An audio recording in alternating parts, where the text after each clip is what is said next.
Assalamualaikum warahmatullahi wabarakatuh. Salam sejahtera buat kita semua. Perkenalkan, saya Valerie Krasnadewi yang memandu acara hari ini sampai berakhir. Dan aku ingin dengan resmi nih membuka acara Opening Education Technology Summit 2021 Diversity of EdTech. Nah, sebelum kita mulai, kita sharing dulu kali ya. Apa sih EdMeet itu? EdMeet merupakan festival tahunan yang akan menghadirkan puluhan kelas gratis atau free online course untuk masyarakat umum yang akan dibawakan oleh ratusan pembicara yang telah berpengalaman di bidangnya. Dan salah satunya juga udah hadir nih bersama kami. Tapi tunggu dulu, aku juga akan informasikan nih kalau rangkaian EdMeet ini kan baru dibuka hari ini, tapi rangkaiannya akan ada di akhir bulan, yaitu di tanggal 29 sampai 31 Oktober 2021. Acara ini didukung oleh Salam Ganesha dan diselenggarakan oleh Ide Gajah. Oke, apa kabar nih kalian semua? Aku harap semuanya sehat-sehat ya.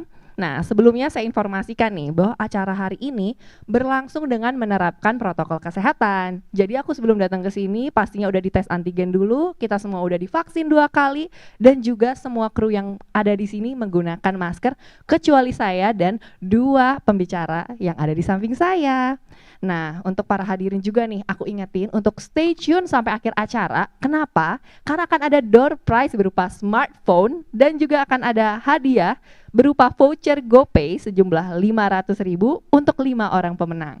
Jadi jangan kemana-mana ya. Ini hadiahnya tuh akan diberikan untuk penanya terbaik. Nah, pasti di sini kan semuanya educated people semua nih, pintar-pintar. Jadi siapkan pertanyaan terbaik kalian ya. Alright, langsung aja nih kita sapa terlebih dahulu para pembicara inspiratif yang telah hadir di acara Opening EdMeet pada hari ini. Saya sapa secara virtual kepada yang terhormat Profesor Aris Junaidi, PhD sebagai Direktur Pembelajaran dan Kemahasiswaan Kemendikbud RI. Halo, selamat sore Pak Junaidi. Halo, selamat siang, salam sehat semuanya. Pak Aris sehat? Alhamdulillah, ya sehat. Iya, terima kasih banyak sudah mau hadir bersama kami ya Pak. Ya, Nah, selanjutnya di samping saya ada Kak Haifa Ratu Musdalifah selaku Managing Director Indonesia Mengajar. Halo Kak Haifa. Jangan pakai Kak dong. Aku kan juniornya Kakak. Aduh, padahal biar nggak ketahuan nih. Nah, selanjutnya ada Kak Marco Raswandi selaku CEO dari Salam Ganesha. Halo Kak Marco, apa kabar? Alhamdulillah, halo Valeri. Yes, jadi di sini udah ada 3 pembicara yang super kece ya, dan mereka akan memberikan paparan dan juga akan menjawab pertanyaan-pertanyaan kalian seputar pendidikan, terutama pendidikan di bidang teknologi ya. Teknologi pendidikan maksudnya. Oke, kita langsung aja tanpa berlama-lama lagi karena Prof Aris juga pastinya sibuk ya. Jadi mungkin sudah siap untuk menyampaikan paparannya, Pak? siap, ya, terima kasih. Baiklah, kita sambut bersama Profesor Aris Junaidi selaku Direktur Pembelajaran dan Kemahasiswaan Kemendikbud RI yang akan mewakili Bapak Nadiem Makarim untuk dapat membuka acara dengan memberikan keynote speech. Kepada Profesor Aris dipersilahkan. Terima kasih banyak atas kesempatannya dan di acara yang luar biasa bersama 2 narasumber lain, baik dari Manajer Indonesia Mengajar maupun dari CEO Salam yang saya hormati. Assalamualaikum warahmatullahi wabarakatuh. Selamat siang, salam sehat bagi kita semua. Izinkan kami sharing screen untuk mungkin 5-10 menit ya, nggak sampai 10 menit untuk menyampaikan update apa yang sudah Kemendikbud lakukan ya saat pandemi maupun di dalam menyiapkan generasi yang unggul saat ini. Jadi ini adalah kebijakan Merdeka Belajar Kampus Merdeka di perguruan tinggi. Kita tahu persis bahwa di dunia pendidikan kita ini, saat ini kalau kita melihat potret pendidikan tinggi kita, perguruan tinggi kita atau institusi pendidikan tinggi kita itu 4.593. Itu terdiri dari universitas, sekolah tinggi, institut, akademi, politeknik ya. Ini semuanya sekitar hampir 4.600. Dari 4.600 ini menyelenggarakan 34.171 program studi, di mana dosennya jumlahnya sekitar 286.000 dan mahasiswa aktifnya sekitar 8,7 juta. Jadi betul-betul besar ya. Kalau kita lihat lagi di dalam pembagian program studi yang 34.000 tadi, itu hanya 11% yang vokasi dan politeknik.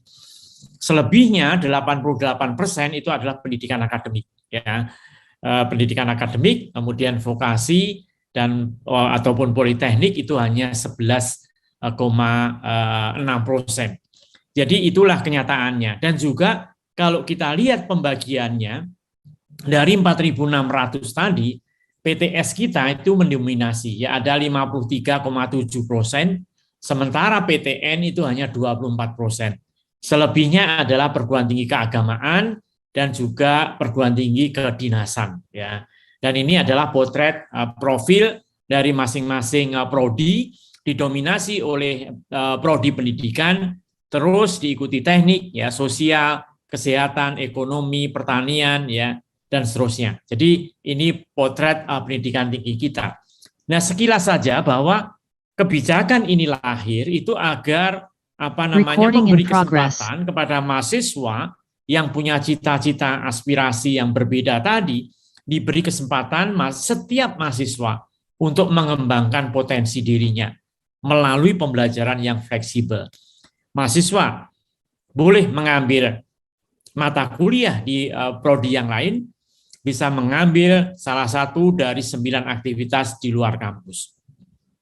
Nah, tujuan utama dari kenapa ini dibebaskan agar tadi mencetak SDM unggul Indonesia maju. Jadi mahasiswa diberi kesempatan untuk mengembangkan potensi dirinya melalui peningkatan hard skill, soft skill, life skill, network, ya, experience maupun portofolio, ya, sehingga nanti luarannya mahasiswa bisa memilih, bisa mengembangkan potensi dirinya, bisa menciptakan masa depannya sendiri. Mau jadi profesional, entrepreneur, sosiopreneur, ya, birokrat, politisi dibolehkan. Goalnya, impact-nya adalah SDM unggul Indonesia maju. Ya. Nah, oleh karena itu, perguruan tinggi bagaimana untuk menyiapkan ini harus membangun ekosistem, ya, di mana ini terkait dengan leadership, terkait dengan kepemimpinan, terkait dengan kebijakan, pendanaan, pengembangan karir, dan insentif dosen, jejaring kemitraan, teaching research factory, dan juga science technopark. Jadi ekosistem ini dibangun dan nanti pada setiap akhir tahun ditanya target indikator kinerja utamanya tercapai atau tidak. Ada 8 indikator kinerja utama yang memotret 3 kriteria, baik kriteria lulusan, kriteria dosen, kriteria kurikulum. Ya, jadi ini kita potret dan nanti ditanya ini di akhir kontrak dengan Mas Menteri, para rektor, sudah tercapai belum 8 indikator kinerja ini. Jadi ekosistem perguruan tinggi harus membangun itu. Nah, kita tidak hanya mentarget, tapi pemerintah juga konsekuen, ya. Kita di samping memberikan indikator kinerja utama, kita juga menyediakan dana pendamping, ya, matching fund, ya, university partnership with the industry melalui platform Kedereka. Jadi begitu perguruan tinggi mendapatkan dana bantuan dari industri, katakanlah 500 juta, maka Kemendikbud akan menambah dengan nilai yang sama, 500 juta. Ya, jadi ini namanya matching fund. Yang tahun ini kita ada dana sekitar 250 miliar. Juga hibah kompetisi. Jadi perguruan tinggi, baik itu PTN, PTS, ya, perguruan tinggi yang baru berkembang, perguruan tinggi dengan student body di bawah 3.000, semuanya boleh kompetisi, ya, untuk memperebutkan dana 500 miliar yang kita kenal dengan hibah kompetisi untuk mencapai 8 indikator kinerja utama tadi. Kita juga mendorong selama pandemi COVID berkolaborasi dengan para mahasiswa kita, bahkan lebih dari 10.000 mahasiswa kita itu kita gerakkan menjadi program relawan melalui KIE, komunikasi, informasi, edukasi terkait dengan COVID, ya, termasuk gerakan 30 hari perubahan, KKN tematik literasi numerasi, KKN tematik perubahan perilaku pada masyarakat kita. Jadi keterlibatan mahasiswa kita dorong untuk ke sana. Nah, terakhir bahwa kita juga sekarang sudah mengumumkan program kreativitas mahasiswa yang ada 5 bidang dan 7 bidang, dan semuanya sudah ada pemenangnya dari masing-masing perguruan tinggi, dan nanti goalnya adalah di PIMNAS pada tanggal 27 Oktober di Universitas Sumatera Utara. Saya kira itu secara sekilas kebijakan-kebijakan yang ada di Kemendikbud.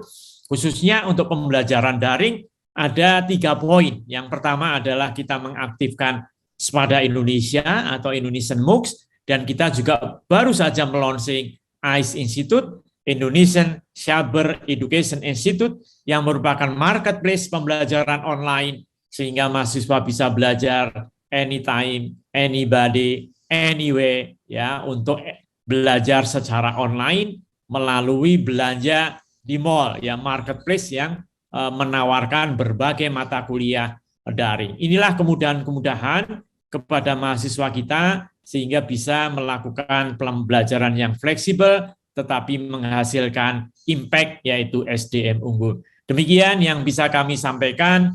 Kurang lebihnya mohon maaf. Billahi taufiq wa hidayah. Wassalamualaikum warahmatullahi wabarakatuh. Terima kasih.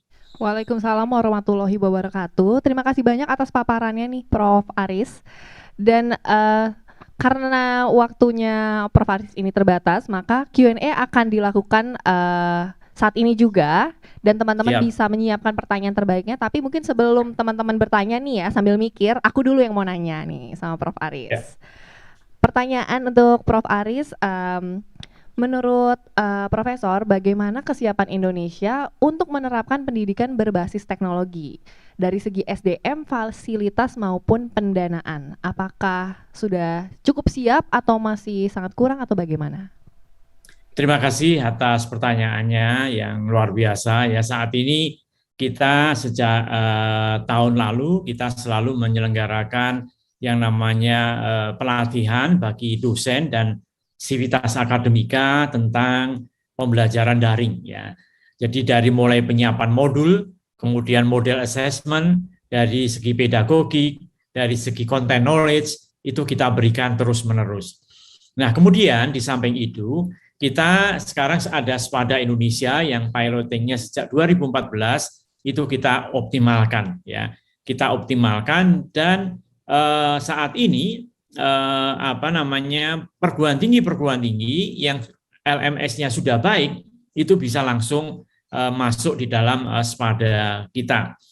Nah, kemudian juga di dalam proses pengembangan online learning ini kita setiap tahun memberikan hibah kepada para dosen, kepada prodi untuk menjadi Center of Excellence, dan bagi dosen yang aktif itu diberi bantuan pemerintah untuk mengembangkan inovasi pembelajaran daring yang nanti semuanya hasil kreasi mahasiswa itu akan ditayangkan ataupun dibuka melalui Spada kita sehingga bisa diakses oleh seluruh dosen Indonesia maupun mahasiswa Indonesia. Nah, terkait dengan kesiapan, kita sejak 2010 sampai sekarang itu masih memberikan bantuan pulsa dan subsidi UKT bagi mahasiswa kita. Nah, ini saya kira kebijakan yang luar biasa, ya, untuk itu, dan juga bantuan laptop merah putih, ya, untuk mahasiswa-siswi kita, ya, yang ada di daerah-daerah 3T yang belum mempunyai jaringan, itu bisa menggunakan tablet yang kita desain khusus sehingga dia bisa belajar offline melalui materi-materi yang ada yang sudah diinstal di dalam tablet yang dibagikan kurang lebih ada 3.000-an lebih saat ini. Terima kasih. Ternyata banyak banget yang udah dilakukan sebuah upaya ya untuk meningkatkan pendidikan Indonesia. Mungkin Kak Marco sama Kak Haifa ada tanggapan atau ada pertanyaan, boleh? Monggo, silakan. Kalau dari saya izin tanya Pak Prof. Aris, silakan. Karena sebenarnya kan tadi apa yang disampaikan Prof. Aris adalah muaranya itu pasti saya yakin ke angka partisipasi pendidikan tinggi ya Prof. Aris ya. Betul ya. Dan koreksi dulu juga Pak Aris, mungkin di kita kan masih untuk pendidikan tinggi masih lumayan rendah, sekitar 20%, izin koreksi Pak. Maksud saya misalnya dengan pandemi ini apakah ada inovasi yang dilakukan oleh Kemendikbud? Apa sih sebenarnya bisa kita lakukan untuk meningkatkan APK itu Pak? Apakah memperbanyak institusi kampus atau memperbanyak jurusannya dengan kampus yang sama, atau kita inovasinya kita bikin kampus online gitu Pak? Karena pandemi ini kan jadinya momentum yang baik untuk melakukan itu gitu. Iya. Iya, terima kasih Mas Marco. Betul bahwa kita memang fokus untuk peningkatan APK kita. Nah, saat ini memang dari tahun 2018 ya, Kemendikbud Dikti waktu itu memang berupaya untuk melakukan, pertama adalah revitalisasi LPTK dan juga politeknik kita ya, kita melakukan revitalisasi. Bahkan kita punya target untuk menambah jumlah 500 politeknik waktu itu ya, kita targetkan agar angka APK kita meningkat secara drastis.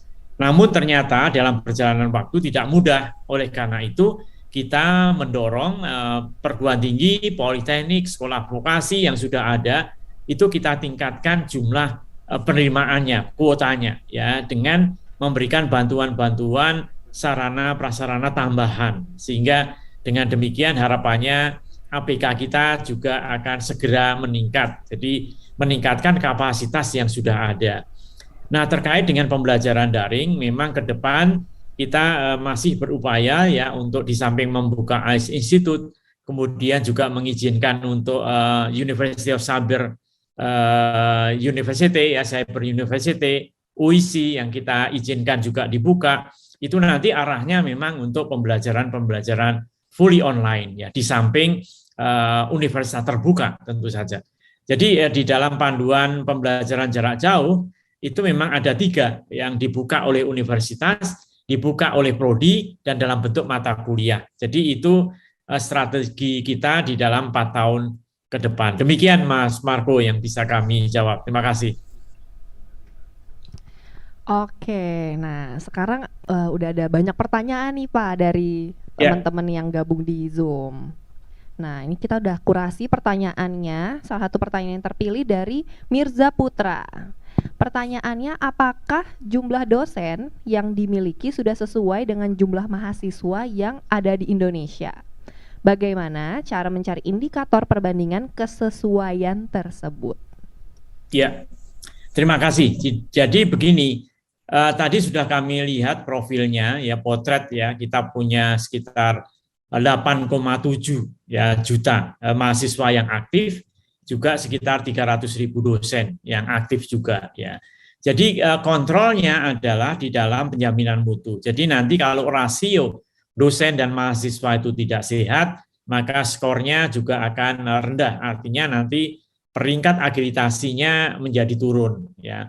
Demikian juga untuk izin-izin pendirian prodi yang baru, itu tentu dengan persyaratan jumlah dosen dan rasio antara dosen dan mahasiswa itu juga harus ideal sesuai dengan peraturan menteri yang ditetapkan. Jadi itu sebetulnya cara-cara untuk mengukur maupun mengontrol kualitas ataupun rasio antara dosen dan mahasiswa. Demikian Mbak Fania, terima kasih. Oke, baik, ini ada pertanyaan lagi nih Prof. Yeah. Sekarang dari Antika. Pertanyaannya, apakah Kemendikbud sudah merasa pembagian pulsa yang disebutkan tadi cukup efektif dan merata dalam upaya meningkatkan learning digitalisasi, karena kenyataannya banyak sekali di masyarakat yang merasa masih kesulitan? Ya. Iya, terima kasih. Jadi pengalaman untuk bantuan pulsa itu kan sejak tahun 2020 ya. Selama mahasiswa yang aktif itu, yang terdata di Pangkalan Data Pendidikan Tinggi, itu nomor HP-nya itu masih aktif ya, artinya benar yang dimasukkan di PD Dikti, maka dia akan langsung di top up oleh provider yang ada. Jadi kalau misalnya dia di Telkomsel, misalnya nomornya di PD Dikti, maka nanti Telkomsel akan langsung mengirim pulsa tersebut. Yang jadi masalah adalah banyak mahasiswa yang ganti nomor, sehingga tidak terupdate di pangkalan data pendidikan tinggi kita, sentral data kita. Nah, ini yang menyebabkan kendala. Tetapi selalu sebelum kita 3 bulan sebelum kita memberikan bantuan, itu sudah kita ingatkan kepada semua perguruan tinggi agar mahasiswanya yang aktif di PD Dikti itu betul-betul memberikan informasi nomor aktif yang baru. Demikian. Oke, baik. Ini masih ada waktu, jadi aku akan tanya terus ya sampai waktunya habis. Oke. Next, pertanyaan dari Muhammad Aris Darmawan. Jurusan data science dan machine learning di luar negeri sedang booming. Namun di Indonesia, saya melihat masih terbatas terkait jurusan di bidang data science ini. Apakah ada visi atau rencana dari Kemendikbud untuk membuka lebih banyak jurusan data science di Indonesia? Ya, betul sekali. Jadi itu pertanyaan yang bagus sekali. Sejak episode ketiga kebijakan Merdeka Belajar Kampus Merdeka, itu ada 4 kebijakan. Ya, yang kebijakan yang pertama adalah perguruan tinggi itu boleh membuka ya prodi-prodi yang sedang ngetren ya di dunia ini, apakah itu data science ataupun yang lain, itu dibolehkan langsung dibuka saja ya, tidak perlu lagi proses untuk mengupload data di Simlim Kerma, kemudian menyiapkan dokumen. Selama prodi itu prospek ya, selama prodi itu memang punya kolaborasi kuat dengan world class university yang ada, maka langsung aja dibuka ya. Itu ketetapan itu ada di Permendikbud nomor 7 tahun 2020. Dan itu merupakan kebijakan Merdeka Belajar Kampus Merdeka. Jadi semakin banyak perguruan tinggi yang berani membuka, maka dibolehkan ya. Jadi langsung boleh dibuka ya. Terima kasih ya. Mungkin nanti akan ada banyak jurusan-jurusan digital juga ya tentang teknologi. Mungkin nanti ada jurusan TikTok, jurusan YouTube gitu kan, lagi tren soalnya sekarang ya Pak. Iya.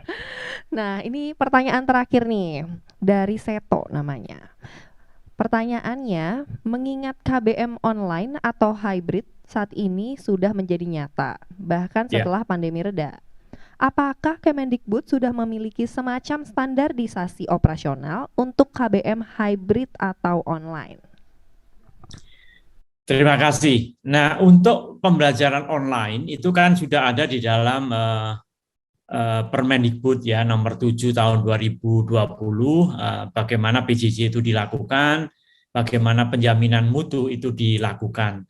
Nah, sementara untuk akreditasi ini sedang kita siapkan betul instrumennya, model assessment-nya, bagaimana kita nanti melakukan akreditasi dengan pembelajaran yang fully online. Jadi semuanya sedang kita tata ya, kita siapkan ke arah sana. Jadi betul sekali bahwa kita saat ini walaupun sudah ada surat edaran Dirjen Dikti untuk mulai pembelajaran tatap muka, tetapi tetap saja bahwa dengan adanya kondisi saat ini kita masih melakukan secara terbatas, artinya dengan hybrid learning ya. Jadi semua persiapan-persiapan dari pendidikan tinggi sedang kita lakukan ke arah sana. Ya, terima kasih. Yes, itu dia tadi Q&A dan juga pertanyaan terakhir dari teman-teman yang sudah dijawab oleh Prof. Aris. Terima kasih banyak Prof. Aris atas paparan yang sangat insightful dan juga jawaban-jawabannya yang sangat menjawab ya. Semoga teman-teman puas dan lebih mengerti lagi tentang pendidikan di Indonesia dan semoga terinspirasi juga. Terima kasih Mbak Ratu, Mas Marco ya, sukses ya untuk acaranya. Mbak Nisa, terima kasih. Sampai bertemu di lain waktu. Terima kasih.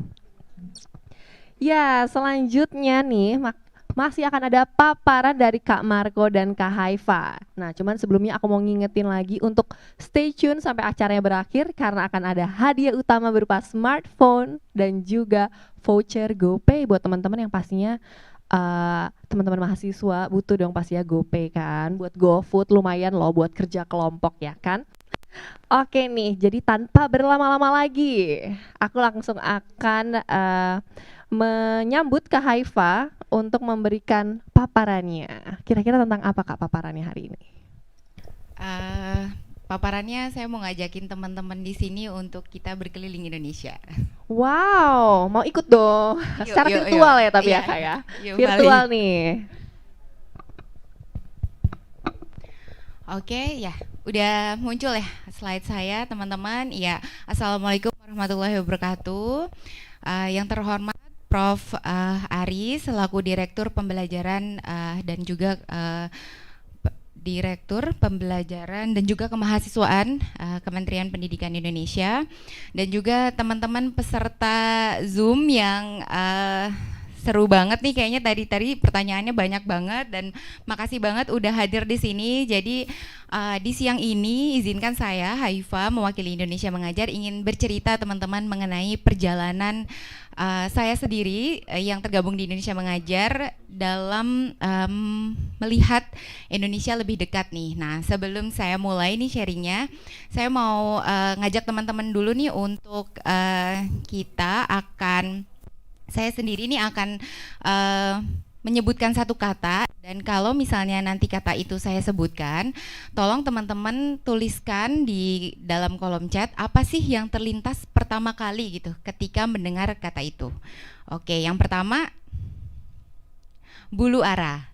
Apa sih yang terlintas sama teman-teman ketika mendengar kata bulu ara atau melihat kata bulu ara?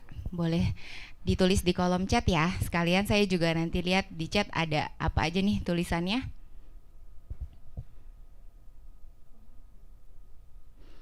Oke, ada yang tulis baru dengar. Terus temannya bulu babi. Oke.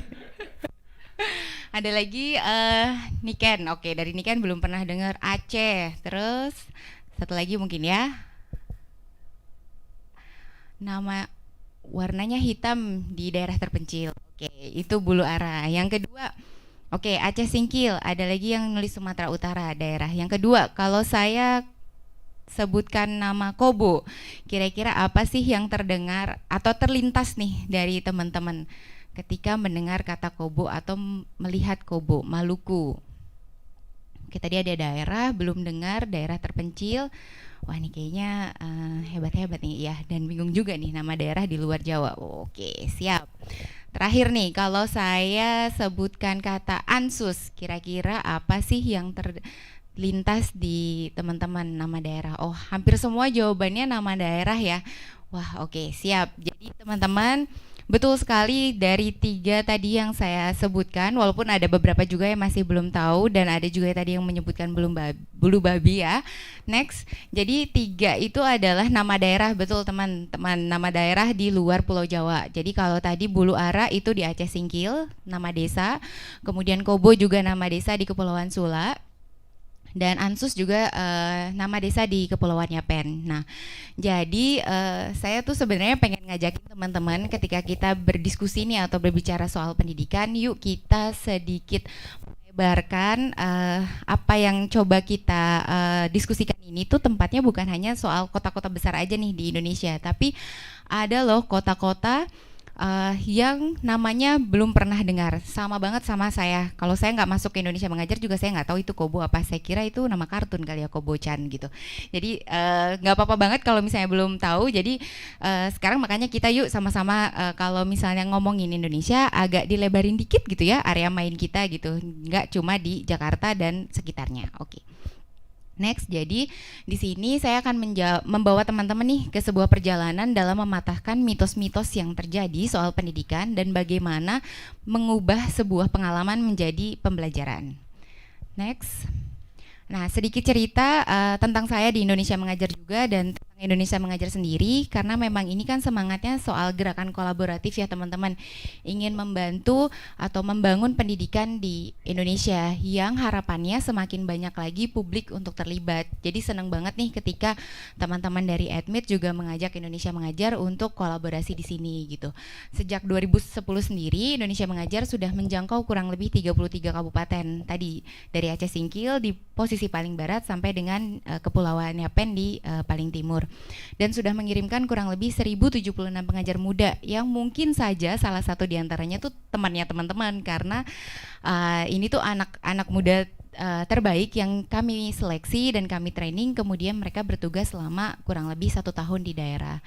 Dan kami juga paham nih, nggak semua kan bisa jadi pengajar muda ya, setahun gitu di daerah, gimana nanti LDR sama pacar gitu ya, minta izin sama orang tua kan pasti susah nih gitu. Jadi kita juga menciptakan ruang-ruang keterlibatan lain gitu, bersama kurang lebih 200 relawan nih yang sekarang kerja bareng sama Indonesia Mengajar melalui berbagai aktivasi, kelas inspirasi, ruang berbagi ilmu, Tembokpedia dan lainnya. Oke.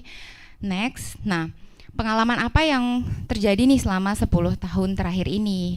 Nah, yang pertama, jadi mitos yang pertama mungkin nih ya, kalau misalnya kita datang ke daerah gitu, banyak yang bilang bahwa ya namanya prestasi siswa mah pasti adanya di kota-kota besar gitu, orang-orang daerah mah jarang lah berprestasi. Nah, selama 10 tahun terakhir nih kami menyaksikan ternyata enggak kok. Jika dulu prestasi siswa itu terdengar muluk, ternyata kini tuh jadi hal yang biasa. Salah satunya contohnya nih, misalnya Armansyah, dia dari Pasir menjadi salah satu finalis di Kalbe Junior Scientist Award. Jadi itu salah satu mitos yang selama 10 tahun ini juga kita temui, dan ternyata itu akhirnya sekarang jadi hal yang sangat dibanggakan oleh anak-anak di daerah. Next. Nah, kalau tadi ngomongin anak, kan kalau misalnya kita ngomongin pendidikan, ekosistem pendidikan, ya tentunya ada guru ya. Nah, guru-guru pun juga sama. Banyak banget mitos-mitos yang bilang kalau guru-guru di pelosok tuh nggak mungkin banget jadi contoh di tingkat nasional. Kenapa? Karena tadi akses informasi, kemudian kompetensi, itu tuh bersaing dengan guru-guru di kota-kota besar. Tapi enggak kok, ternyata di sini ada salah satunya Pak Efriansyah nih. Dia dari salah satu daerah di Sumatera Selatan, Muara Enim. Pak Efriansyah itu menjadi peringkat pertama, mendapatkan peringkat pertama dalam pemuda penggerak pelopor tadi di Dispora, dan itu adalah tingkat nasional gitu. Jadi sekarang ternyata guru-guru di daerah pun bisa loh jadi contoh di tingkat nasional. Next. Nah, mitos yang ketiga adalah soal warga yang dulu menunggu, sekarang tuh beraksi.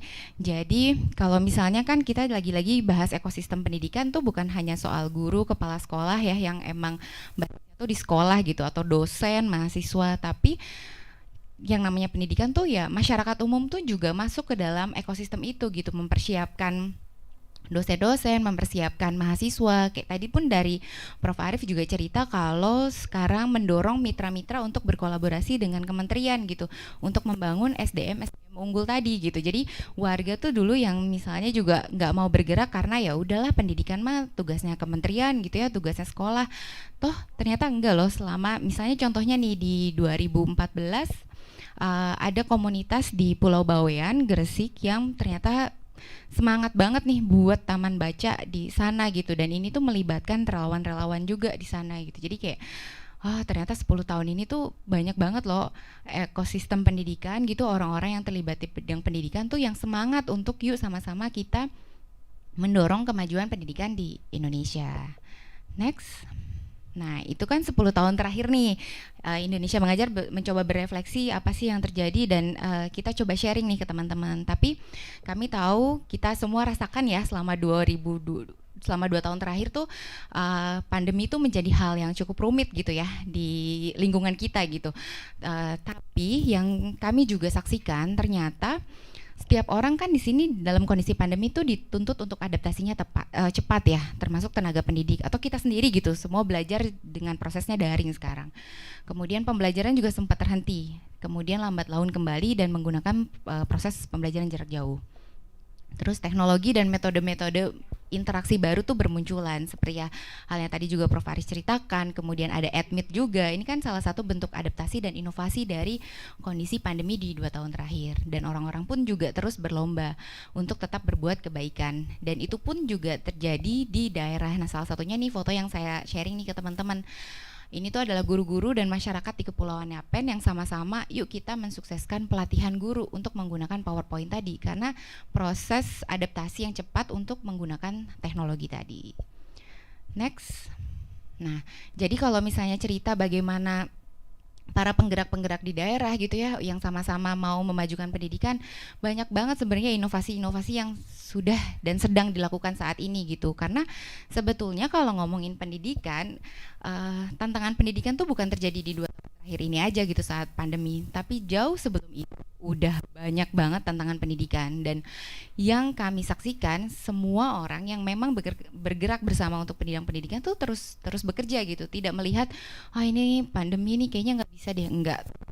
Toh sebelum itu tuh banyak pendidikan, mulai dari akses jalan, mulai dari ketersediaan guru gitu ya, mulai dari penyesuaian kurikulum gitu, tapi semua tuh tetap bergerak. Nah, yang penting adalah kuncinya menemukan aktor yang tepat, ruang interaksi yang pas, dan melihat potensi apa sih yang dimiliki sama daerah atau orang tersebut, sehingga ketika tiga ini bertemu tuh akan memberikan dampak yang maksimal.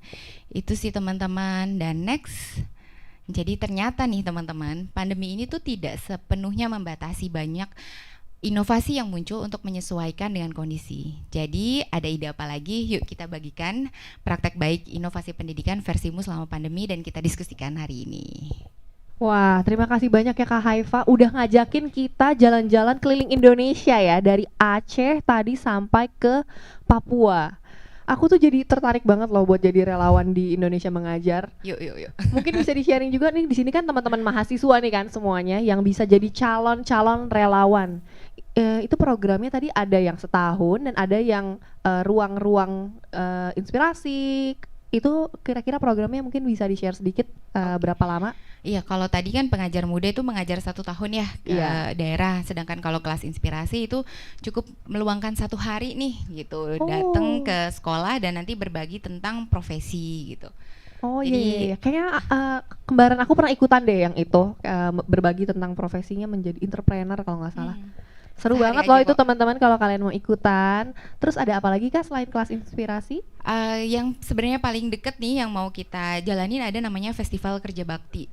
Jadi itu meluangkan waktunya kurang lebih 1 minggu untuk kerja bakti, dan itu bukan hanya soal pendidikan sih, tapi berbagai sektor lah, dan itu tuh sasarannya di kota Jakarta, jadi jangan khawatir. Wah, itu ada tentang lingkungan gak Kak kerja baktinya? Ada banget. Nah, aku mau Jadi- ikutan tuh kalau tentang lingkungan. Aduh, agak-agak nyambung sama jurusan aku sebenarnya bioengineering sih dulu. Cuman oke, ya engineer-nya udah nggak nyampe otaknya, jadi sekarang ke hayatinya aja gitu. Oke, siap. Rekayasa udah nggak nyampe, sekarang jadi rekayasa hayatinya aja. Gitu, oke. Nah, buat teman-teman yang mau tanya-tanya ke Kak Haifa, sabar dulu ya, karena untuk sesi tanya jawab dengan Kak Marco dan Kak Haifa akan diadakan di sesi talk show nanti. Nah, selanjutnya aku akan mempersilahkan Kak Marco dulu nih untuk memberikan paparannya. Silahkan Kak Marco. Ya. Terima kasih Valeri, terima kasih Mbak Haifa. Mudah-mudahan yang saya sampaikan ini bisa melengkapi ya apa yang disampaikan oleh Mbak Haifa, oleh Pak Aris juga tadi. Ini agak beda mungkin. Tadi Mbak Haifa kan bawanya membawa jalan-jalan ya. Mungkin kalau saya karena basicnya guru, ini kita akan belajar sedikit mungkin. Dan siap-siap yang di Zoom kita ada kuis habis ini. Setidaknya kalau kuis di sini ada hadiahnya Kak. Betul. Dulu kalau di kampus adanya nilai jelek kalau nggak bisa. Iya, gitu kan. siap-siap yang di Zoom ya. Oke, jadi sebenarnya yang kita bahas hari ini adalah diversity of edtech. Tapi permasalahan utamanya adalah mungkin orang suka bingung ya, edtech itu apa sih, binatang apa sih yang namanya edtech itu. Jadi edtech itu sederhananya adalah semua platform, semua metode yang kita kerjakan untuk menyampaikan pendidikan secara lebih inovatif, secara lebih next, secara lebih berkualitas, secara lebih personal. Jadi intinya semua teknologi, semua platform apapun yang kita inovasikan ya. Tapi poin penting di sini adalah yang pengen saya sampaikan. Jadi sekarang itu kayaknya mungkin standarnya agak dinaikin sedikit karena pandemi, karena diserap yang gede banget ke proses kita belajar. Jadi yang kita sampaikan itu haruslah pendidikan yang berkualitas. Jadi kata penting di sini adalah poin pentingnya adalah berkualitasnya. Lanjut. Nah, kemudian pertanyaan berikutnya adalah apa sih edtech dan emang kita perlu ya edtech? Karena ini saya akan sedikit mengcapture-nya dari angka ya. Di Indonesia itu ternyata kalau teman-teman baru tahu ada 3 juta total jumlah guru. Pertanyaannya banyak atau enggak? 3 juta ini banyak banget. Kemudian muridnya berapa? 50 juta. Ini juga banyak banget. Cuman ini kan terlihatnya sangat sangat ideal ya, karena kalau teman-teman hitung 50 juta sekian dibagi dengan 2,9 ini sekitar 1:16. Nah, 1:16 ini artinya satu guru memfasilitasi 16 murid. Sebenarnya itu mewah, teman-teman. Jadi kita bahkan punya rasio yang lebih baik daripada Singapura dan negara-negara Eropa kebanyakan. Cuman permasalahannya adalah kemudian di slide berikutnya.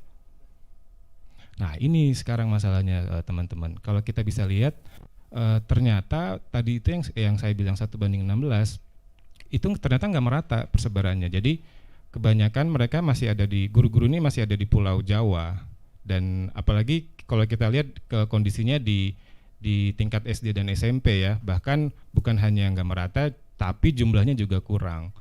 Nah, makanya tadi pertanyaan kan, kita perlu EdTech atau enggak, kita perlu teknologi atau enggak? Jawaban sederhananya adalah kita perlu, karena kondisinya kita masih belum merata.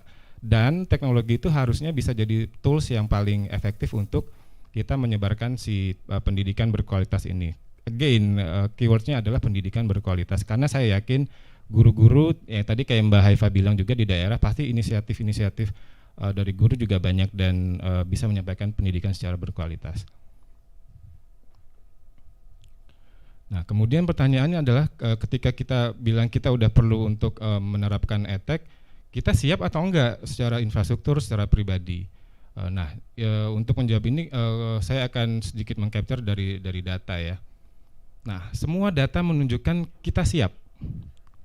Bisa dilihat ini teman-teman, kita penetrasi internet itu 73%. Artinya dari 100 orang di Indonesia, 73-nya udah tahu internet dan udah pernah coba.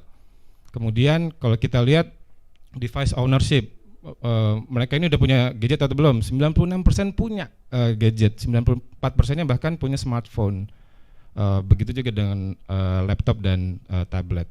Dan perlu dicatat juga, ini kondisi yang saya capture sebelum pandemi. Artinya apalagi setelah pandemi pasti kita akan lebih siap.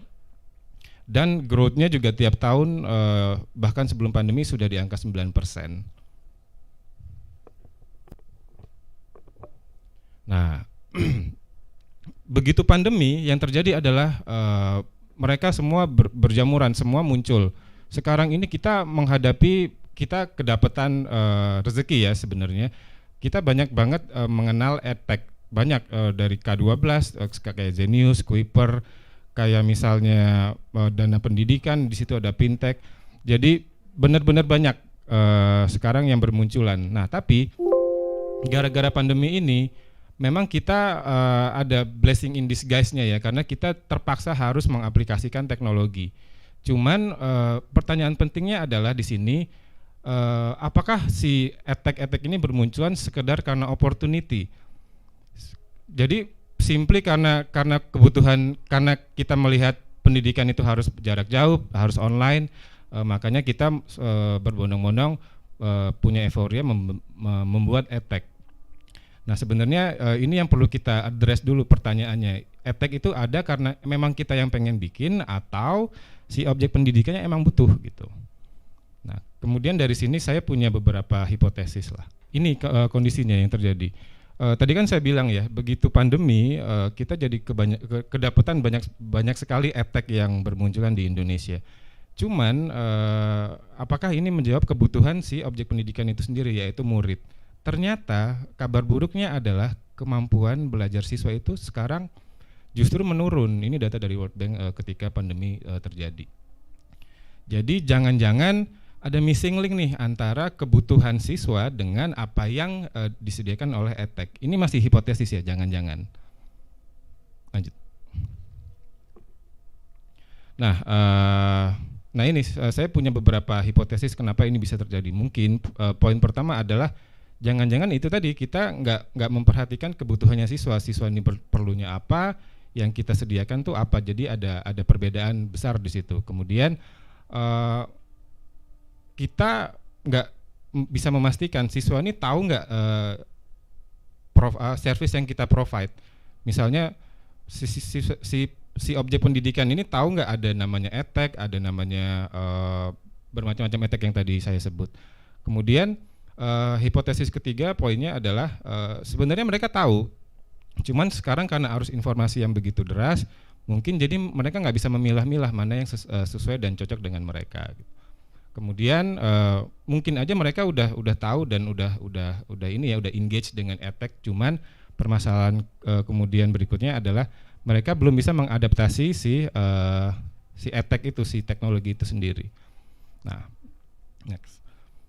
Nah, ini makanya kita teman-teman dari Salam Ganesha pengen mengadakan Admit. Jadi sebenarnya in a way kita pengen menjawab semua hipotesis yang saya berikan tadi. Jangan-jangan ada missing link di situ. Ini yang pertama, makanya kita pengen jawab. Di Admit ini sekarang kita pengen ngeliatin diversity of learning method. Di edtech ini nanti kalau teman-teman bisa lihat semua metode pelajaran itu bisa kalian dapatkan di sini, entah itu live interaktif, entah itu virtual reality, augmented reality, semuanya ada di sini. Dan kemudian one stop solution. Jadi teman-teman di sini nggak usah takut. Kalau kalian bingung, tadi kan arus informasi banyak ya. Kalian mungkin bingung kalian mau belajar apa, kalian perlunya apa. Di sini kita udah memilah-milah sesuai dengan topik yang mungkin kalian perlukan. Ada teknologi, ada healthcare, bahkan ada education, ada entertainment. Di sini kita pilah-pilah dan kalian bisa mengakses itu dengan mudah. Kemudian accessibility, tadi kan saya bilang mungkin mereka tahu cuman nggak bisa nge-reach si edtech ini kan. Nah, di sini kita sediakan toolsnya, kita sediakan platformnya, ada website namanya admit.id. Kalian bisa nge-reach mereka semua. Kalian bisa mendapatkan semua yang si edtech ini tawarkan. Kemudian poin paling penting adalah tadi kan gue bilang mungkin adaptasinya masih rendah. Salah satu penyebabnya mungkin adalah karena mereka nggak tahu gimana cara mengaksesnya, apakah ini berbayar, apakah ini nanti saya perlu keluar uang lagi untuk memakai si service ini. Nah, di sini saya pastikan semua yang terjadi, semua yang ditawarkan oleh edtech di admin ini semuanya free access dan jumlahnya banyak banget dan variasinya sangat luas. Jadi teman-teman bisa tahu lah kira-kira apa yang teman-teman butuhkan di edtech, dari edtech yang kita punya di Indonesia ini. Mungkin kalau dari saya segitu dulu, nanti kita tambahkan di pas Q&A. Wow, keren banget ya tadi paparannya, itu daging semua isinya ya. Bukan kaleng-kaleng. Semoga teman-teman bisa pada menyerap ya. Dan yang tadi aku serap juga ternyata Indonesia itu udah 73% ya pada punya internet. Dan aku rasa itu benar banget sih, karena kalau aku kan pengguna sosial media aktif ya. Aku juga pernah baca datanya kalau pengguna sosial media di Indonesia itu kedua terbanyak di dunia setelah India. Jadi kalau sosial media aja punya, berarti internet pasti punya dong, ya kan? Nah, sekarang internetnya harus dipakai untuk mengakses hal-hal yang berfaedah nih. Kok apa namanya tadi pas pandemi malah turun sih ininya ya, apa namanya? Pembelajaran Kemampuan ya. belajar Belajarnya malah turun. Kayak kebanyakan nonton YouTube deh Kak nih mereka ya. Nah, jangan kebanyakan nonton YouTube, kalian tuh harus apa ya, menyerap informasi yang berfaedah gitu. Jangan cuma nontonin prank-prank doang atau vlog orang. Sebenarnya nggak masalah, cuman harus diimbangi juga dengan ya belajarnya juga harus menyesuaikan juga. Bener, harus balance ya kan. Oke deh, kalau gitu kita langsung aja masuk ke sesi talk show. Teman-teman juga udah boleh mulai submit pertanyaan kalian, karena kita akan pilih pertanyaan terbaik ya. Nanti yang bakal milih pertanyaan terbaik buat memenangkan smartphone ini mereka berdua ya. Jadi pastikan nih pertanyaan kalian tuh apa namanya, daging juga gitu. Oke, nah tapi sebelumnya aku juga pengen mengucapkan selamat nih buat Kak Marco dan juga teman-teman dari Salam Ganesha atas launchingnya website Admit. Congratulations. Thank you. Jadi hari ini sekalian mau di launching ya Kak websitenya. Langsung aja kita lihat videonya. Ini dia Admit, www.admit.id.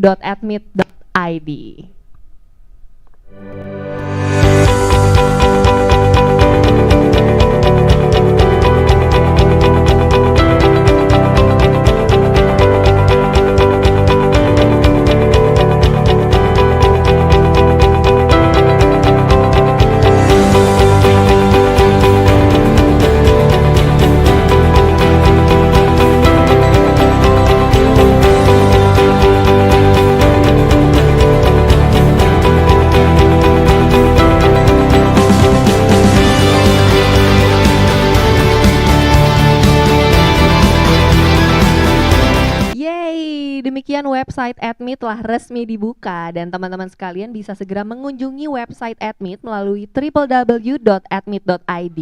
Dengan mengakses website Admit ini, kalian bisa melakukan registrasi untuk mendaftar ke puluhan kelas yang gratis buat semuanya.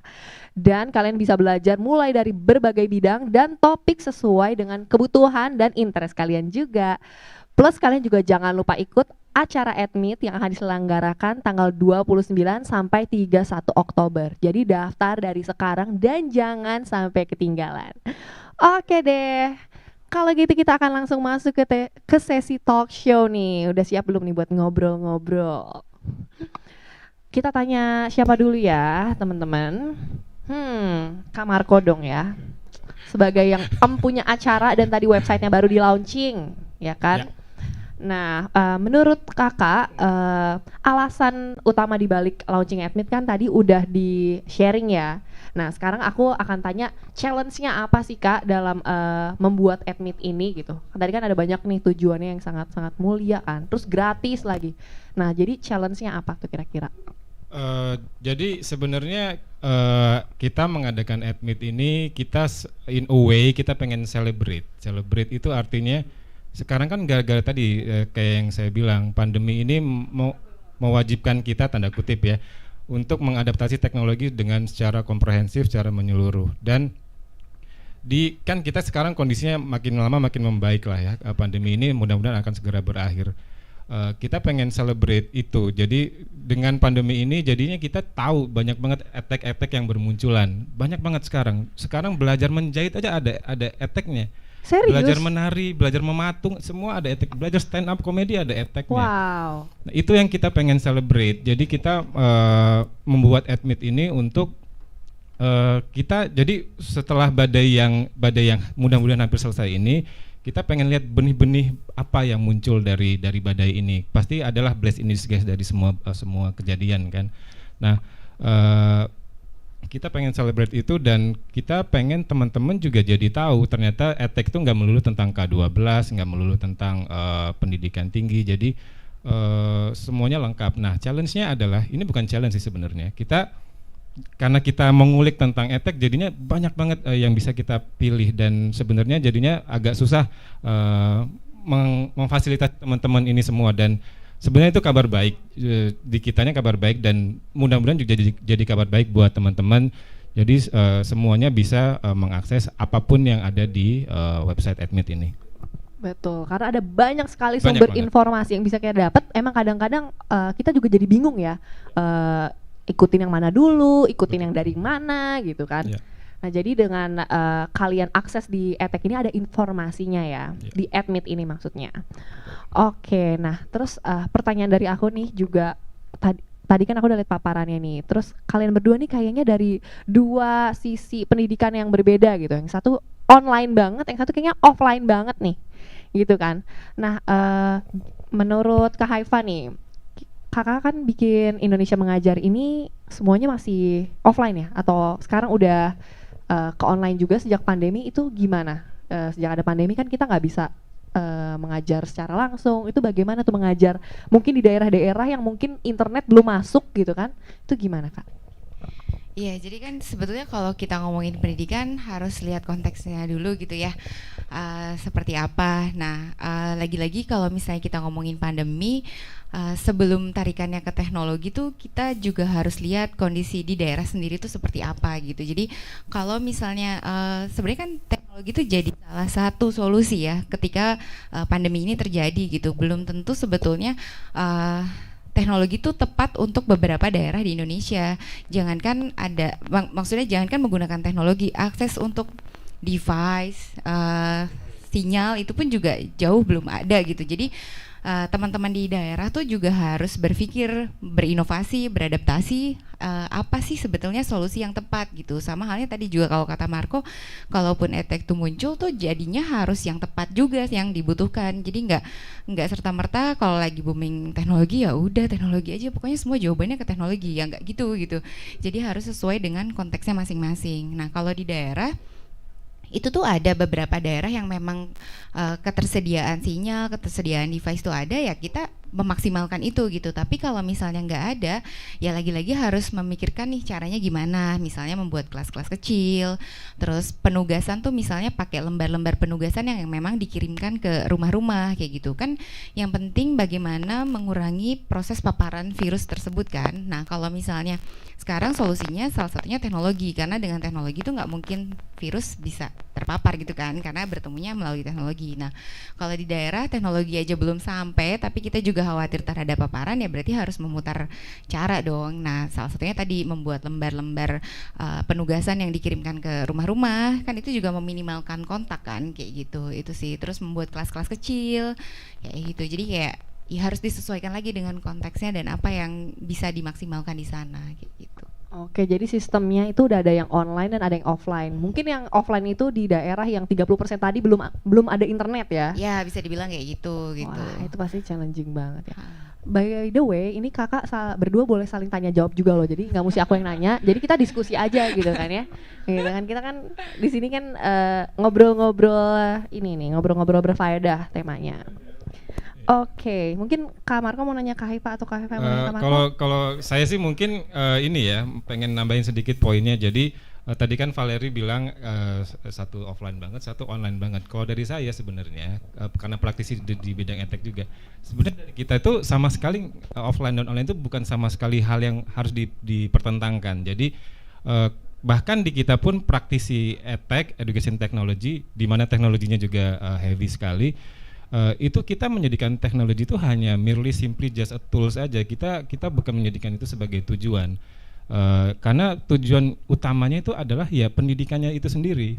Pendidikan itu adalah proses menyampaikan ilmu dari guru ke murid. That's it, segampang itu. Jadi kita benar-benar menjadikan teknologi itu ya sebagai fasilitator, bukan sebagai tujuan. Dan makanya sebenarnya yang bisa ditarik juga dari diversity of edtech ini adalah di sini kita pengen ngeliatin kalau edtech itu bukan melulu tentang teknologi ya, karena sebenarnya tadi yang saya bilang poin utamanya adalah pendidikan yang berkualitas. Jadi di sini pun banyak edtech atau penyedia teknologi, penyedia edtech itu yang mengajarkan cara menggunakan gadget atau menciptakan jaringan internet di daerah, itu ada Mbak. Jadi bahkan ada juga yang offline. Jadi dia nggak perlu pakai sinyal, nggak perlu online.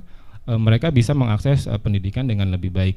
Jadi sebenarnya poin kita di sini adalah kita sama-sama di sini pengen menciptakan, mencari cara terbaik untuk menyampaikan pendidikan dengan lebih baik sih. Apapun caranya itu, mau itu offline atau online. Yes, jadi bisa bersinergi ya, online atau offline itu sama aja, dan teknologi itu adalah sebuah tools gitu tadi. Jadi bukan alasan gak ada teknologi nggak bisa mendapatkan pendidikan yang baik. Oke, nih ada pertanyaan-pertanyaan titipan, ada banyak banget kayaknya sampai besok nih kita di sini ya kan.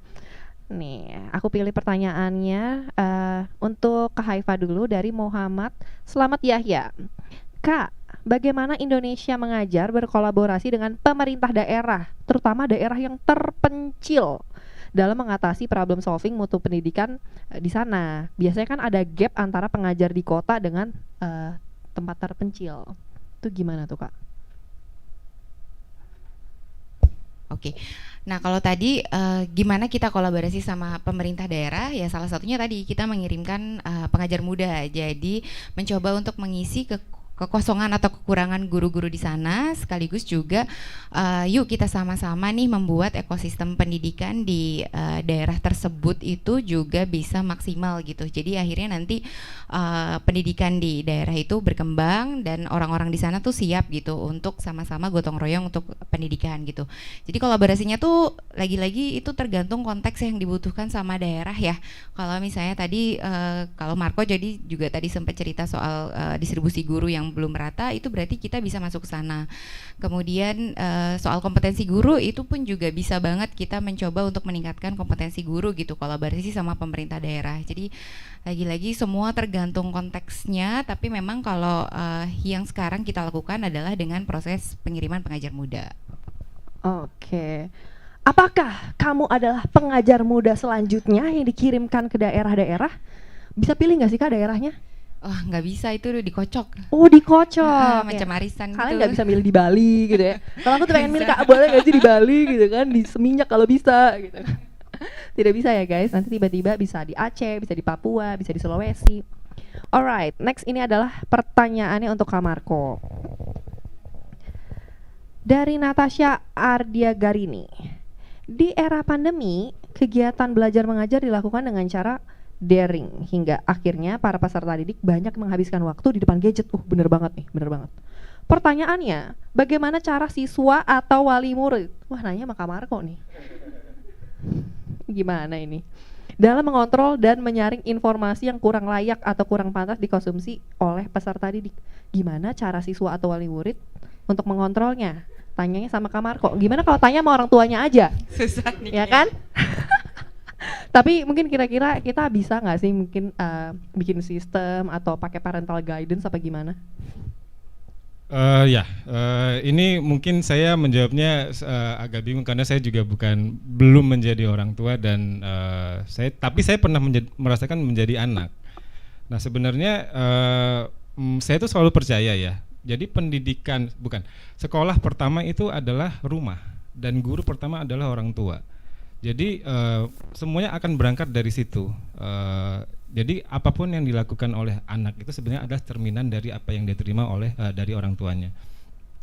Jadi di sini mungkin yang bisa dijawab oleh teknologi adalah ya itu di dua faktor itu, entah kita mengajarkan orang tuanya parenting yang baik sehingga dia bisa mengkontrol anaknya dengan lebih baik, atau dengan teknologi kita bisa mengatur si anaknya untuk menggunakan gadget dengan lebih baik.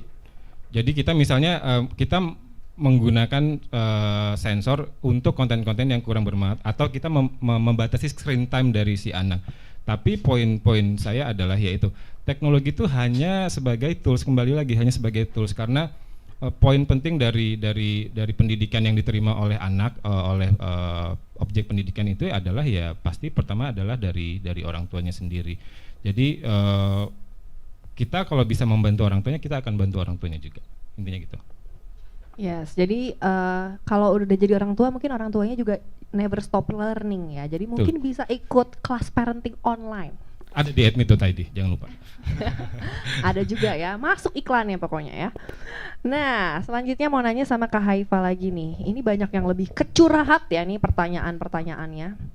Nih, curhat lagi nih Kak. Kak Haifa, gimana sih caranya mengedukasi dan memotivasi anak-anak remaja bahwa pendidikan itu sangat penting? Kamu emang belum termotivasi ya? Oke, ini belum cukup nih dari tadi. Oke, yaudah. Sebab saat ini di masa pandemi, sekolah dijalankan secara online melalui gadget. Namun mereka malah menyalahgunakan gadget sebagai sarana bermain game. Kok mereka sih, kamu kali ya? Ini kadang-kadang suka sok-sok nanya buat orang lain, padahal nih curhat nih kayaknya nih. Gimana tuh Kak caranya memotivasi biar nggak main game kelamaan?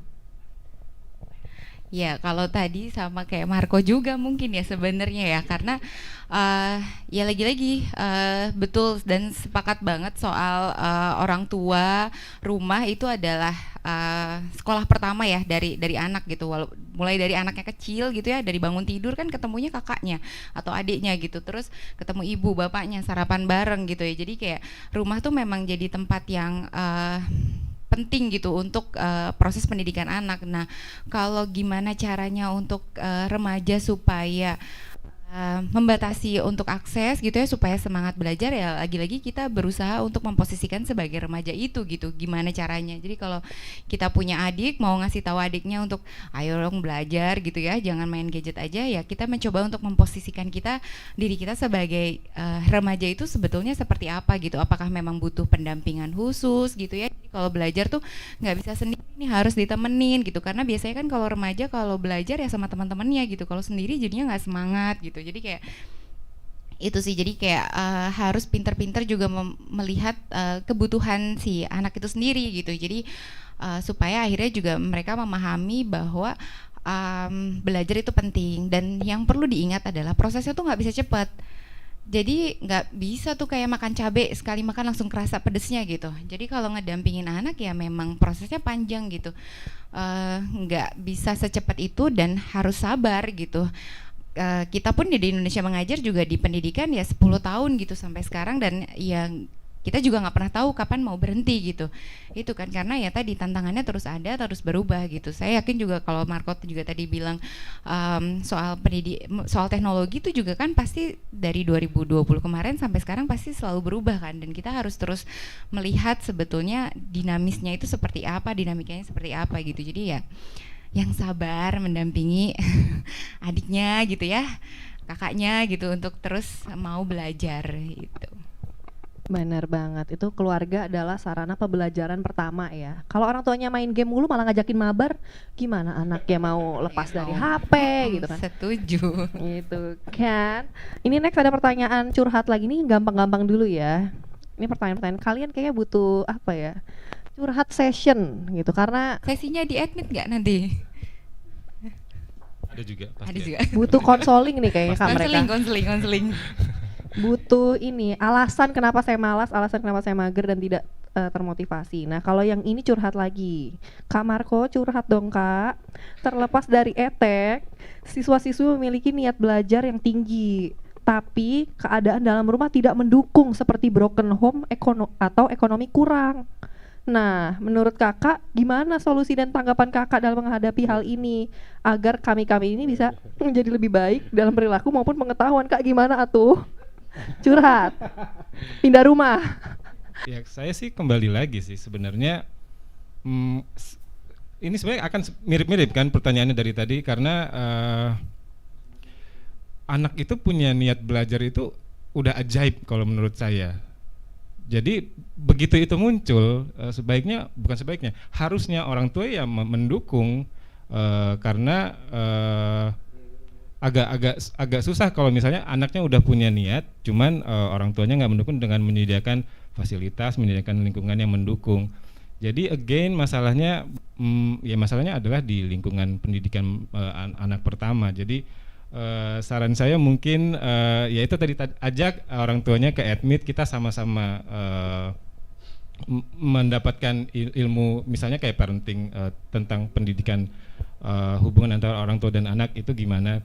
Karena benar kata Mbak Haifa tadi, mungkin hasilnya nggak akan terlihat overnight gitu. Cuman trust me it's worth it, karena ini long term investing yang benar-benar orang tua harus lakukan, dan pasti hasilnya juga nanti orang tua akan mendapatkan yang baik dari apa yang diperoleh oleh anaknya gitu. Jadi ya itu tadi jawaban saya, sebenarnya kembali lagi ke orang tua, gimana mereka bisa mensupport anaknya untuk belajar dengan lebih baik sih. Yes, jadi teman-teman mahasiswa di sini juga mungkin ya nanti kan kita bakal jadi orang tua juga ya. Betul. Jadi kita udah harus tahu tuh gimana caranya biar anak kita tuh bisa mempunyai kondisi pembelajaran di rumah yang sehat. Betul. Gitu. Jangan sampai udah pengen belajar terus makin nggak kondusif gitu kan di rumah. Oke, nah kalau ini mulai pertanyaan-pertanyaan yang agak udah nggak sesi curhat lagi ya. Sesi curhatnya udah ditutup. Oke. Selanjutnya pertanyaannya dari Muhammad Aris Darmawan. Nah, salah satu alasan dari seseorang belajar adalah untuk menambah skill untuk mencari kerja atau wirausaha. Apakah ada program seperti certification untuk menguji skill atau ilmu yang sudah dipelajari? Karena di sekolah kan ada ujiannya. Alangkah lebih bagus lagi kalau ada program certification dengan job connector ke perusahaan, sehingga memudahkan job seeker untuk mencari kerja dan HRD dari perusahaan untuk mencari karyawan dengan skill tertentu. Apakah ada Kak? Certification-nya mungkin ada ya? Ini siapa yang nanya? Ini saya suka pertanyaannya karena saya bisa sekalian jualan di sini. Nah, ini siapa yang nanya? Sengaja saya tanyakan juga.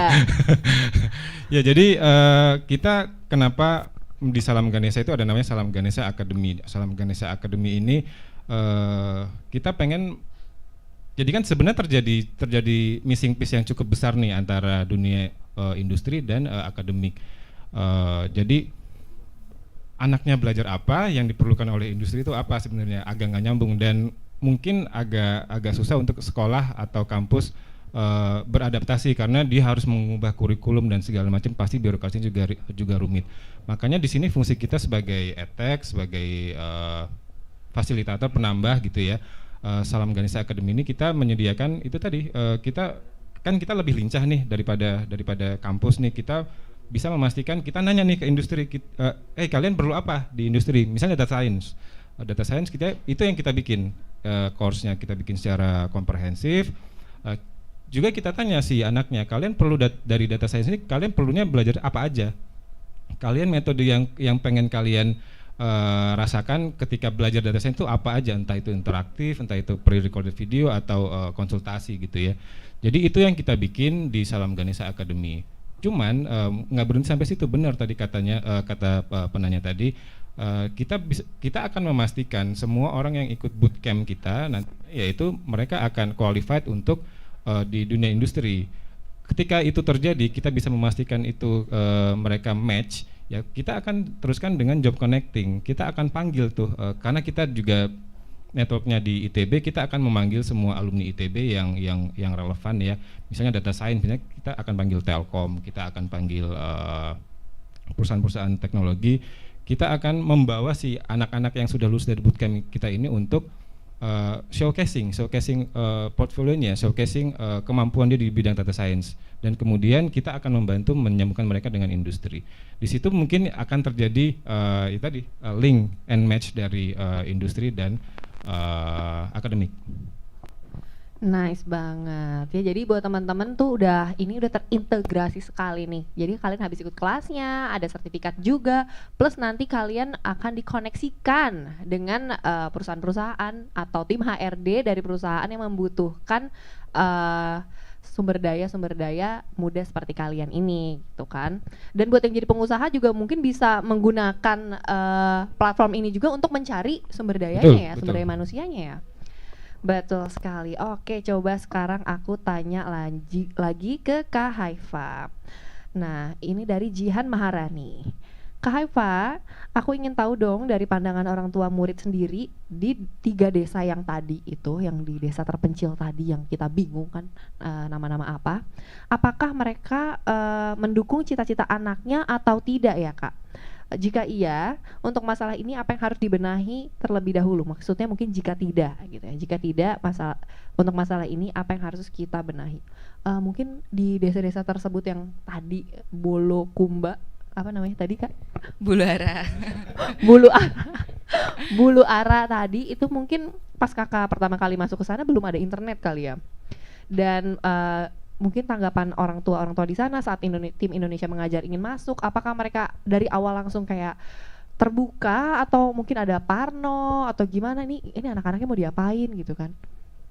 Iya, jadi kalau tadi balik lagi ke cerita soal mitos ya, teman-teman tadi kan lihat ada salah satu mitos bahwa dulu mungkin prestasi siswa tuh terdengar muluk gitu, tapi ternyata selama 10 tahun terakhir tuh itu tuh terlihat nyata di depan mata gitu. Nah, jadi orang-orang tua tuh dengan kehadiran prestasi-prestasi anak, dan ternyata anaknya tuh bisa banget gitu ya berprestasi, itu tuh sekarang pandangan orang tua terhadap anak tuh jadi lebih terbuka, karena mungkin dulu tuh akses informasi kan nggak tahu kalau misalnya anak-anak tuh bisa ikut lomba, terus kalau lomba jadinya bisa misalnya finalis diberangkatkan ke Jakarta gitu kan, itu kan jadi sebuah prestasi untuk orang tuanya, bahkan untuk desa itu gitu, bahkan bisa jadi kepala desanya, bupatinya itu tuh seneng banget ada anak yang bisa berprestasi untuk dikirimkan ke Jakarta. Nah, kalau tadi nanya gimana sih pandangan orang tua terhadap cita-cita anak, sepanjang perjalanan Indonesia Mengajar hadir dan melihat nih 10 tahun terakhir, itu tuh orang tua mulai terbuka gitu dengan prestasi-prestasi anak. Bahkan ada beberapa orang tua yang melihat bahwa prestasi itu jadi dorongan gitu loh. Jadi bahkan ada beberapa orang tua yang kayak, bu guru mau dong anak saya diberangkatin ke Jakarta. Ya nggak semudah itu juga gitu ya, yuk ikutan lomba. Dan akhirnya tuh orang tua bersemangat untuk mendorong anaknya, cepetan belajar, nanti kalau misalnya pinter bisa ikut lomba, nanti kayak kakak itu bisa ke Jakarta gitu. Jadi kayak sekarang tuh jadi orang tua tuh seterbuka itu karena melihat ternyata kalau ngedorong anaknya untuk sekolah tuh bisa berprestasi, bisa ke Jakarta, anaknya jadi punya pengalaman, dan ternyata bisa sejauh itu gitu. Sedangkan dulu mungkin nggak pernah ada informasi seperti itu, jadi masih tertutup gitu. Tapi sekarang tuh udah terbuka itu sih, seseru itu kita ketika berdiskusi dengan orang tua dan mendorong anaknya untuk sekolah. Wah, jadi udah cukup suportif ya orang tuanya di daerah-daerah. Oke deh kalau gitu aku langsung lanjut ke pertanyaan terakhir ya. Pertanyaan terakhir dari Jane Abigail. Pertanyaannya untuk Kak Marco. Kak Marco, kedepannya inovasi apa yang akan dilakukan oleh Admit untuk memajukan dunia pendidikan di Indonesia? Apakah nantinya akan bertransformasi dalam bentuk aplikasi dan dapat menjadi tempat untuk digunakan sebagai platform diskusi dan sharing belajar bersama para penggunanya? Ya, terima kasih. Mungkin pertanyaan agak berat karena kita bahkan baru launching hari ini udah ditanya ke depan mau gimana. Oke, tapi akan saya jawab. Jadi tujuan kita menyelenggarakan Admit ini sebenarnya adalah kita murni hanya sebagai fasilitator. Jadi di sini kita pengen mengajak teman-teman sebanyak mungkin. Kita pengen mengajak teman-teman edtech dari variasinya bisa macam-macam. Bahkan tadi saya bilang mematung pun sekarang ada edtechnya. Nah, ke depan inovasi yang kita pengen bikin ya kita pengen pertama kita akan menambah topik yang mungkin belum kita cover, itu pertama. Kedua ya kita akan bikin acara ini jauh lebih gede lagi, dan ini akan terjadi setiap tahun. Ini akan menjadi annual event yang teman-teman bisa ikuti secara gratis. Kita bisa pastikan acara Admit ini setiap tahun akan bisa diakses secara gratis. Oke. Ya,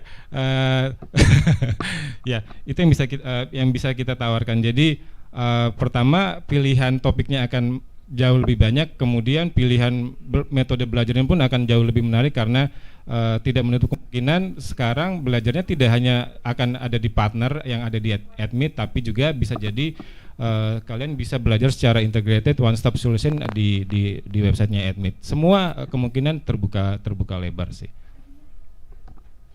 Oke, semoga menjawab ya buat teman-teman semua yang udah hadir.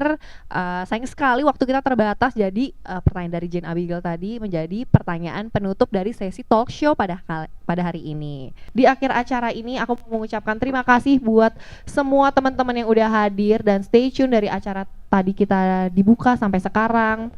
Dan juga sudah sangat antusias dan memberikan pertanyaan-pertanyaan yang berfaedah. Semoga acara ini bisa menjadi inspirasi dan memotivasi kalian untuk never stop learning gitu. Selalu seek for higher education melalui online, offline, dan juga kalau bisa kalian juga sharing ilmu kalian. Bisa jadi relawan, bisa jadi pengajar muda, atau juga bisa membuat kelas-kelas online kelas kalian sendiri. Oke deh kalau gitu sebelum acara yang aku tutup, singkat saja aku akan memberikan waktu kepada Kak Haifa dan Kak Marco untuk memberikan closing statement. Mungkin bisa dimulai dari Kak Haifa dulu. Oke ya, makasih teman-teman sudah ikutan sesi ini sampai akhir. Jadi mungkin kalau dari saya, kalau kita ngomongin pendidikan ini tuh jadi sebuah perjalanan panjang gitu ya teman-teman. Dan ini tuh seperti sebuah prasmanan yang menunya tuh beragam. Setiap orang bisa mengambil sesuai dengan porsinya, sesuai dengan kesukaannya gitu.